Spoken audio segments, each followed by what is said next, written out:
12 de novembro, lorong nebe importante teves, tambah lorong ne foi atenção ba mundo ni matan, kodi apoio ba autodeterminação Timor-Leste nian. Questão ni hatoho si diretor executivo Fongtil Valentin da Costa Pinto ba jornalista ya salan foco para segunda ne. Nedehan lorong masakra Santa Cruz, governo hamutu komate resto sira sempre celebra. Tambah lorong ne importante foi atenção ba mundo internacional.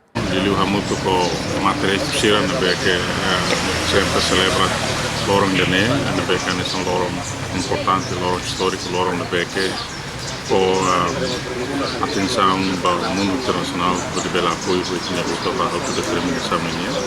Mas que ainda continua a rei.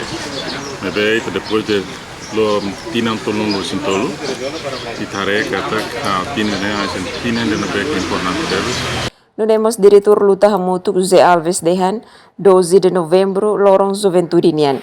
Fanu joven agora ho de bele luta tuir joven uluk ne infatin. Kontra hahalok at nebe halo husi leader sira.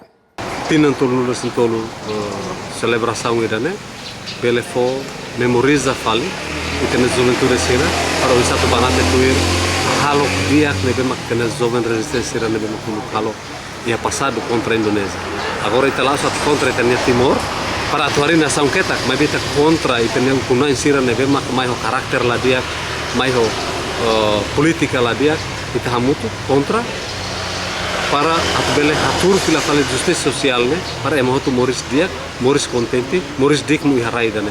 Nia espera hotinan tol nulu resintolu celebração massacre Santa Cruz 12 de novembro ne bele memoriza fala juventude sira para o insa makbanati tuir hahalok dia husi joven resistência halo passado hodi contra inimigo. Emerenciana Pinto, STL News.